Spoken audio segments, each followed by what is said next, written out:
ಹುಬ್ಬಳ್ಳಿಯಿಂದ ಬೆಂಗಳೂರಿಗೆ ಬರುವಂತ ಸಂದರ್ಭದಲ್ಲಿ ಮಾರ್ಗ ಮಧ್ಯದಲ್ಲಿ ದಾವಸ್ಪೇಟೆ ಯಾರೋ ಒಬ್ಬ ಕಾರ್ ಚಮಕ್ ಕೊಟ್ಟಿದ್ದಾರೆ.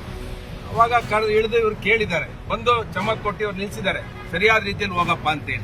ಆ ಸಂದರ್ಭದಲ್ಲಿ ಇಳಿದು ಇವ್ರ ಮೇಲೆ ಹಲ್ಲೆ ಮಾಡಕ್ ಬಂದು ಸ್ವಲ್ಪ ಗೊಂದಲಗಳಾಗಿದೆ. ಆ ಸಂದರ್ಭದಲ್ಲಿ ಗನ್ ಮ್ಯಾನ್ಗಳೆಲ್ಲ ತಡೆದಿದ್ದಾರೆ. ನಾನು ಯಾವ ಇನ್ಸಿಡೆನ್ಸ್ ಆಯ್ತು, ಮುಸಲ್ಮಾನರು ಯಾರಲ್ಲಿದ್ರು ಅವರೂ ಕೂಡ ಕರೆದು ಮಾತಾಡಿದ್ದಾರೆ.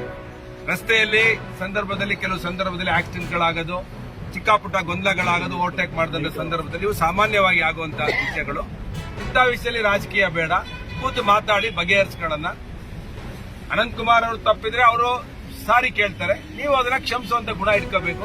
ನೀವು ತಪ್ಪು ಮಾಡಿದ್ರೆ ನೀವು ಸಾರಿ ಕೇಳಬೇಕು, ಅದನ್ನ ಕ್ಷಮಿಸುವಂತ ಗುಣನ ಅನಂತಕುಮಾರ್ ಅವರು ಮಾಡ್ತಾರೆ, ಅನಂತಕುಮಾರ್ ಹೆಗಡೆ ಅವರು ಅಂತ ನಾನು ಹೇಳಿದ್ದೇನೆ. ಆದರೆ ಇಲ್ಲೆಲ್ಲೋ ಒಂದು ಕಡೆ ರಾಜಕೀಯ ಮಾಡಬೇಕು ಅನ್ನೋದೇನೋ ಇಲ್ಲಿರುವಂತ ಸ್ಥಳೀಯ ನಾಯಕರುಗಳಿಗೆ ಇರಬಹುದು. ಇದು ಕಾಂಗ್ರೆಸ್ ಸರ್ಕಾರ ಯಾವಾಗಲೂ ತುಷ್ಟೀಕರಣ ರಾಜಕಾರಣವನ್ನ ಮಾಡ್ತದೆ. ಅದಕ್ಕೆ ಇದನ್ನ ರಾಜಕೀಯ ಮಾಡಬೇಕು, ಅನಂತಕುಮಾರ್ ಅವರನ್ನ ಬಂಧಿಸಬೇಕು ಅನ್ನೋದೇನೋ ಗುಮಾನಿ ಇತ್ತು ನಮಗೆ. ಅದಕ್ಕೆ ನಾನು ಇದು ಸ್ಟೇಷನ್ ಮುಂದೆ ಬಂದಿದ್ದೇನೆ. ಆಕ್ಸಿಡೆಂಟ್ ಕೇಸ್ನ ದಯವಿಟ್ಟು ಪೊಲೀಸ್ ಅವ್ರಿಗೂ ನಾನು ವಿನಂತಿ ಮಾಡ್ತೇನೆ. ಇಬ್ಬರದು ಕುಣಿಸಿ ಮಾತಾಡಿದನ ಯಥಾರ್ಥ ಮಾಡಬೇಕು ಅನ್ನೋದು ನಮ್ದು ಅಭಿಪ್ರಾಯ. ಇಲ್ಲಿ ಯಾವುದೋ ವೈಯಕ್ತಿಕವಾಗಿ ಇಲ್ಲಿ ಏನು ಗಲಾಟೆಗಳಾಗಿಲ್ಲ. ಅಲ್ಲಿ ಅವರು ಮುಸಲ್ಮಾನರಾಗಿದ್ರೆ ಅನಂತಕುಮಾರ್ ಅವರೊಬ್ಬ ಹಿಂದೂ ನಾಯಕ ಆಗಿರೋದ್ರಿಂದ ಆತನ ಮೇಲೆ ಏನೋ ಒಂದು ಕೇಸನ್ನು ದಾಖಲು ಮಾಡಿಸಬೇಕು ಅಂತೇಳಿ ಇಲ್ಲಿ ಒಂದು ಪಿತೂರಿ ನಡೀತಿದೆ ಅನ್ನೋದು ನನ್ನ ಗಮನಕ್ಕೆ ಬಂತು. ನಾನು ತಕ್ಷಣ ತುಮಕೂರಿನಿಂದ ಇಲ್ಲಿ ಬಂದು ಇಲ್ಲಿರೋ ಡಿವೈಎಸ್ಪಿ ಅವ್ರಿಗೂ ಮಾತಾಡಿದ್ದೇನೆ, ಅಲ್ಲಿಯ ಮುಸಲ್ಮಾನರ ನಾಯಕರ ಹತ್ರ ಮಾತಾಡಿದ್ದೇನೆ.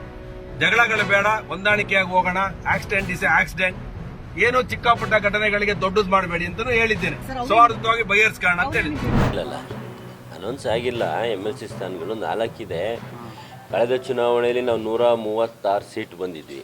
ತದನಂತರ ಬೈ ಎಲೆಕ್ಷನಲ್ಲಿ 3 ಗೆದ್ವಿ. 139 ಚೆನ್ನಾಗಿ ಗೆದ್ದಿದ್ದೀವಿ. ಇಷ್ಟೆಲ್ಲ ಗೆಲ್ಲಬೇಕು ಅಂದರೆ ರಾಜ್ಯದಲ್ಲಿ ಪ್ರಬಲ ಕೋಮು ವೀರಶೈವ ಲಿಂಗಾಯತ ಕೋಮಿದೆ. ಆ ವೀರಶೈವ ಲಿಂಗಾಯತ ಕೋಮು ಕೈ ಹಿಡಿದಿದೆ. ಅದು ತಮಗೆಲ್ಲ ಗೊತ್ತಿರೋಂಗೆ ಭಾಳ ದಿನದಿಂದ BJP ಜೊತೆ ಗುರ್ಸ್ಕೊಂಡಂಥ ಒಂದು ಕೋಮು.